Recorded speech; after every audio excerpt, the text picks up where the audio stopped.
What's going on, everyone? Welcome to Movie Emporium's TV review of course, Bel Air Season 1, Episode 6, The Strength to Smile. Now, this episode is directed by Aurora Guerrero. As always, if you like this channel, awesome. Hit the subscribe button to join Movie Emporium. Hit that notification bell at the top to find what's coming next. If you like this video, awesome. Hit that like button, as well as commenting below on any video to watch, including this one. So, it has to be said that friendships and YouTubing and the things we deal with as we get older, it's a really interesting way of growing up, I guess you could say. That's what this episode, in its nutshell, is doing. It's dealing with the death of a friend to Viv who died many years prior, who was, of course, Lisa's mother. So growing up is a pain in the ass, to be fairly honest. It sucks. It's very stressful. You see it in everyday life. Even, at my age, you're still growing in some form or fashion. Yeah, at a different rate. But the things we deal with, the things we find ourselves in throughout our years of our life are a unique experience, I guess you could say. And that's what this episode really kind of entails. It's an episode of individuals who are going through different situations in their life, different paths in their life, and not always for the better, to be fairly honest. I mean, this episode is basically mainly focused on Gail, Lisa's mother, who passed away from lupus. Every year, of course, Vivian throws a party for Gail in this show. And it's really important to the family of, Lisa's family that, helps raise money for a fundraiser for lupus, which Viv is very important to. It also is a silent auction, so all that money is raised for that particular cause. But it's also, a situation where Lisa is dealing with some issues right now between her stepmother, Angela, who's pregnant, who she feels is kind of losing the memory of her mother because of some revelations that have happened that, of course, Vivian will find out. It's also an episode that really is frustrating on Carlton's part, because Carlton, at the very beginning, I talked about the very first few episodes, I really enjoyed because it was a very different character. But the thing I always wanted is progression in a character, especially a character I like. That's why I like Hillary's character so much, because there's a lot of progression to her character. But the thing that's so aggravating about Carlton, and I don't understand why the writing staff is going this route. Yes, I know we're only 6 episodes in and you have to give some space and stuff like that. The fact of what happened in the last episode and the fact that they kind of found common ground in the episode prior to that, I really was happy with, or I should say the episode prior I was really happy with, because I felt this was going to move the story forward. And then Trey, whole big situation with Trey and Will, and which was really depressing, I'll talk about in a second, reignited Carlton's anger issues, and he told him to stay away from Lisa and stuff like that. And I like this character. I like the actor in this role, but it's just very frustrating. I'm like, I need some progression. It's very frustrating to watch the character do the same thing over and over, even after 6 episodes, because it gets boring. It gets tedium.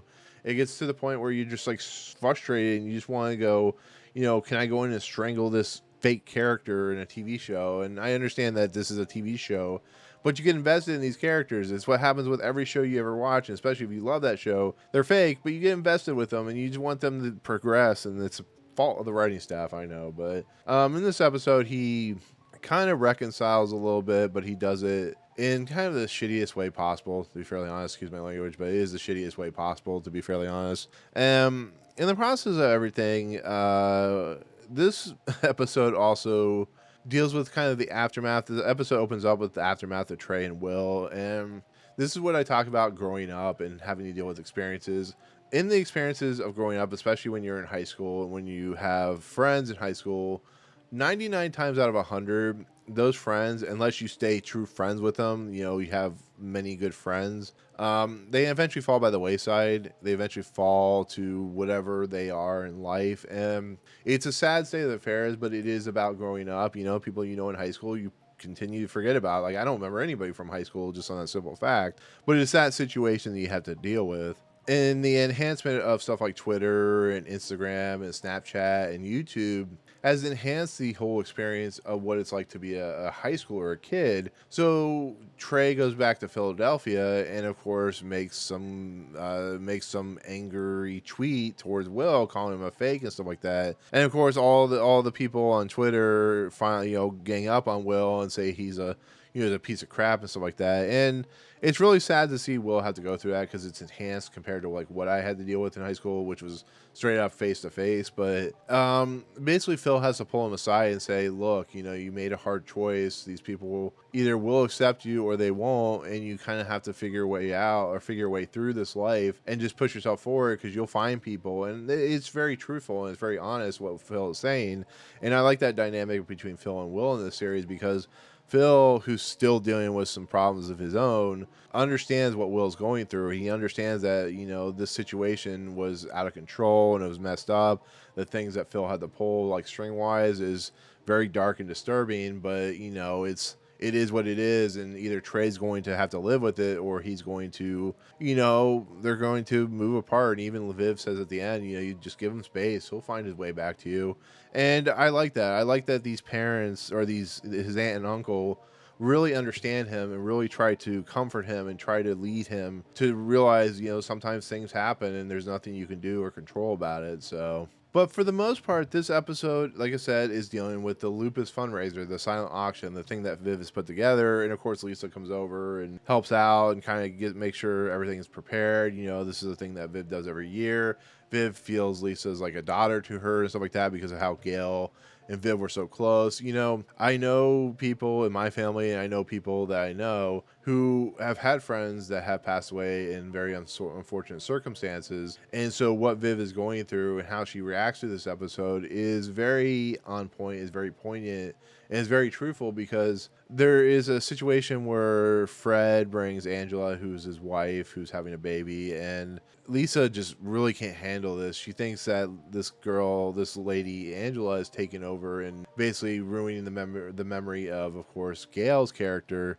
And Viv's trying to like keep Lisa under bay, to keep her in check, to, kind of keep everything down. But as we see through what's going on, which is what is really kind of telling, is what we learn about Angela, the fact that Angela wants to give a speech and it makes it about her, which I feel kind of bad for Angela a little bit because I don't really feel bad for her because she did some shady shit, but Angela is a character that really is a selfish character, written selfish, and she, like I said, she wants to give the speech and it's not about her. And in the process, we learn that Fred and Angela met in 2015, and the woman that is Gail, the mother of Lisa, died in 2019. So we've kind of learned that Fred was cheating on Gail with Angela. So it makes a lot of sense why Lisa hates her so much. It makes a lot of sense why everything happens. But it comes to a head like throughout the end of the episode where Viv starts to get more and more upset because she feels like Angela is causing more and more issues, which she shouldn't be doing.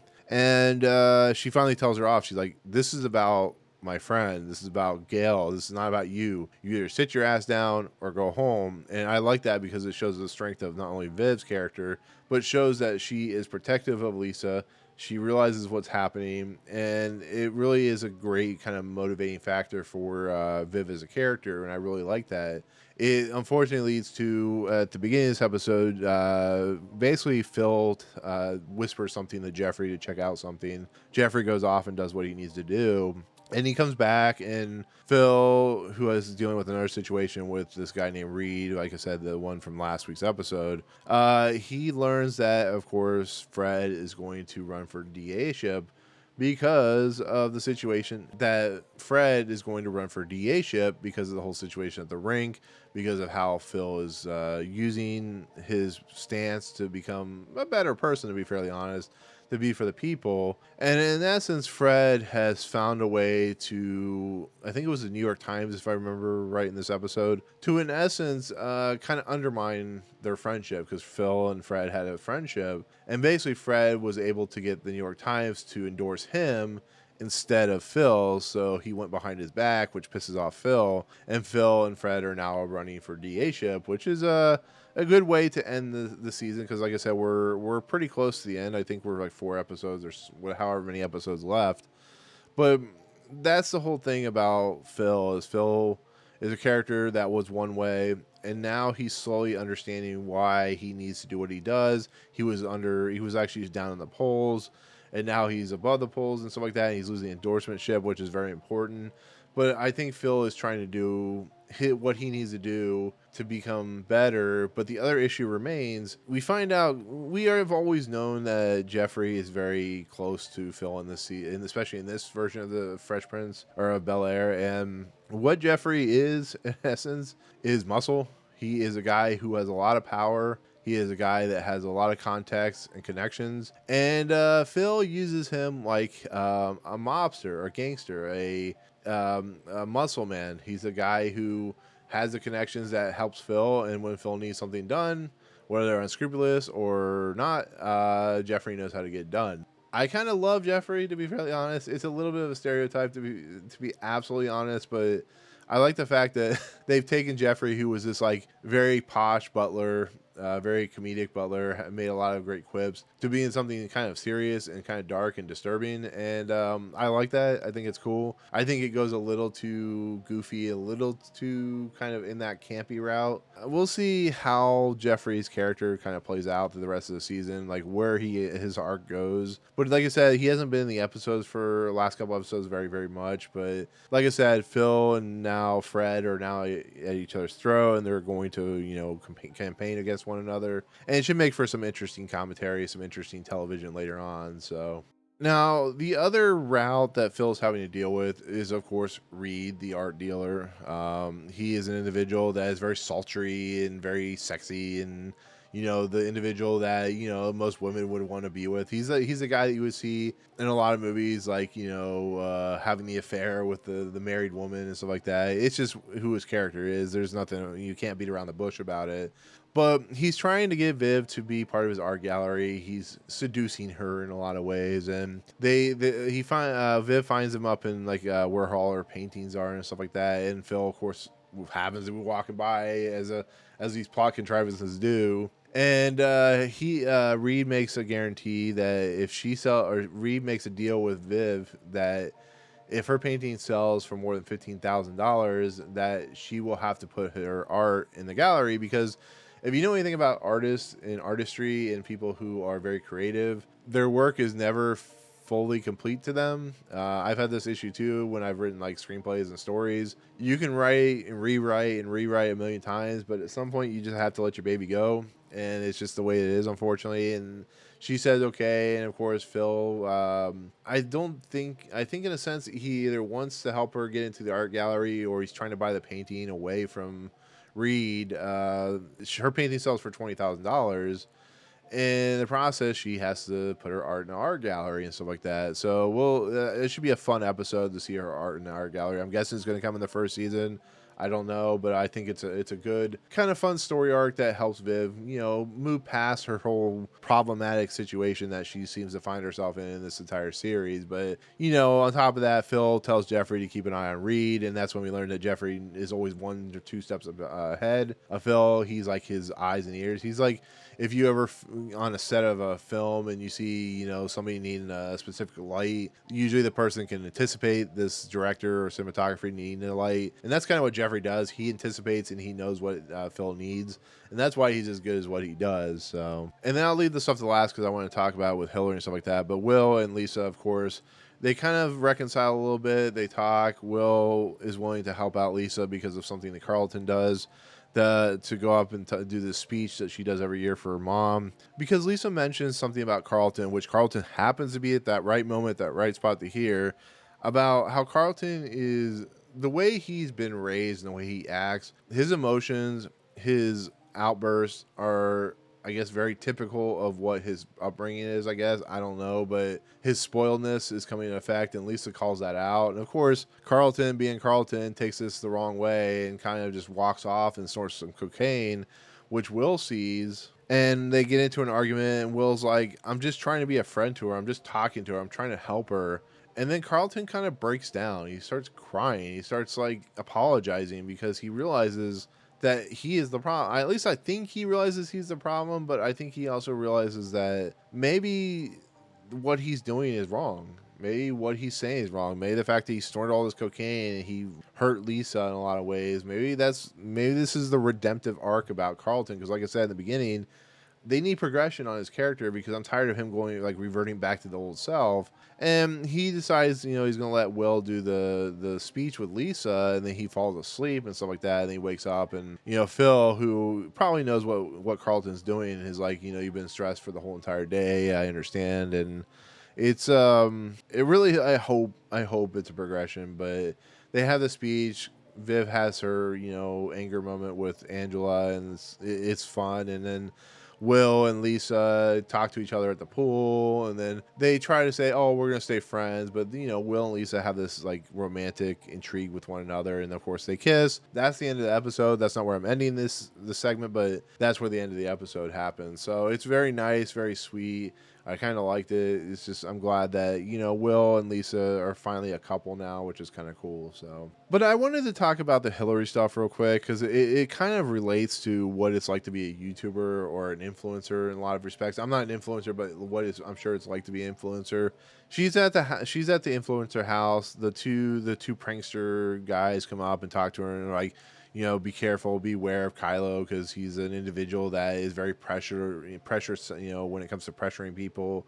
He's constantly on them about stuff like that. And, Hillary gets a call from her mom to help out with the fundraiser for food. And she gets a call like 2 or 3 times from Kylo, or a text or a call from Kylo. It's like, you need to have something out every 24 hours or you're going to lose 3% of your viewership. And I watched this moment. I watched this segment because it's a running thing throughout this, and I'm sure it's gonna be a running thing through the rest of the series. But it's a running thing through this episode where the pressure to always release content is very, very real. Because if you don't, you lose viewership and subscriber base. It's not saying us, me personally, who's a very small YouTuber, if I don't post a video a day, like it's not the most major problem, but they recommend you do just to keep up your viewer base. But just to watch how much pressure she's under, how much stress it causes her to have to deal with this individual, it's very realistic in his nature. At least I think it's realistic in his nature to have to deal with the fact that you're constantly just being under the guise of the almighty YouTuber, almighty, Instagram or whatever, Snapchat. And it's just, I thought it was funny. I really did. It's heartbreaking in a lot of aspects because she really is a character I like. She's trying to succeed. But yeah, I mean, if you know anybody that's in YouTube, they go through the same thing. It's just the way it is. And I thought that was very kind of poignant in the simple fact that we all, especially if you do YouTube or anything of content creation, you know how difficult and how stressful it can be when you're trying to create content for an audience. And I like that. I really did. I still like the Hillary and Ashley stuff. I think it's very very relatable to a lot of people, I'm sure, who have gone through it, where Ashley's a young individual. She's a young girl. She's, gay. She's only told her sister. She's at that stage of her life where the choices that she's making are very difficult in her eyes and very difficult for anyone who is what people consider outside the norm, different of the norm, even though it's really not, because what you are, who you are, the things you like, the people you like, either be man or woman, whatever it is, you're normal for who you are. It's not, it doesn't matter, but people think that's outside the norm box. But so I understand why Ashley's having the difficulty what she's doing, but Hillary is finally introduced to Lucille, who's the young woman that Ashley likes, and she tells Ashley to go for it. Just say you like her, and it turns out that Lucille actually likes Will. So it's kind of funny in a lot of situations because young love, especially at a young age for young kids, is very difficult and very trying. We've all gone through it. We all know it. It's a very difficult situation. But you gotta kind of love that, it's very realistic because she goes through the heartbreak of what's happening. You feel sad for Ashley because it was a very difficult situation that she feels like she's in. But she talks to Hillary, and Hillary's like, "This is the heartbreak you're gonna have. You're gonna find someone someday, but it's the type of thing that kids go through, and young people go through, and even adults go through in a form of fashion." So I really do appreciate that. This character of Ashley, who is not the major character of the show, gets this kind of levity to her character, and this love from Hillary, who just loves Ashley for who she is. And even though Ashley needs some time to figure out what she needs, it's just a nice little character arc and stuff like that. So, but I think overall, overall, I do like this episode. I like some of the pieces and parts of what's going on in this episode. It's not a perfect episode because of the whole Carlton thing. I think that it's just a struggle. I like that the fact that they kind of remedied a little bit, but we'll see what happens because, like I said, Carlton was high on drugs and shit. But I like this series. I like what it's doing. I like the episode. I like the fact that we're honoring someone even though it's a fictional character, and they do it in a realistic way, and they do it in a very passionate way. I think the writers really have a good sense of like creating a very realistic familiar drama, a realistic family drama.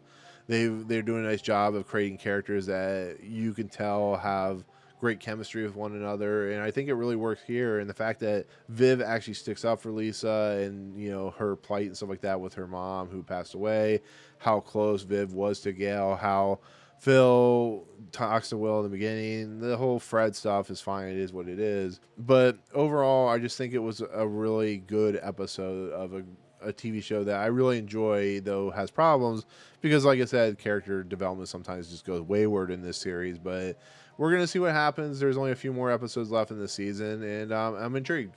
I'm still intrigued. So that's a good thing. Definitely a good thing for a series that could fall by the wayside and be very campy and problematic. So there you go. Anyways, with that said, I think I'll give the episode, we'll go 8.5 out of 10 because, like I said, it's not the best episode, but it's not the worst episode. So anyways, that'll do it. That'll be my take on Bel Air season 1 episode 6, which is called The Strength to Smile. Comments below. What do you think of the episode? Where do you think this series is going to go? What do you think about the whole situation with Carlton and Fred and Phil and Viv's whole Reed situation and stuff like that? Let me know in the comments. But otherwise, if you like what you see on the channel, hit the subscribe button to join Movie Emporium. Hit that notification bell at the top to find what's coming next. If you like this video, awesome. Hit the like button, and as always, we'll see you guys on the next video. Peace out.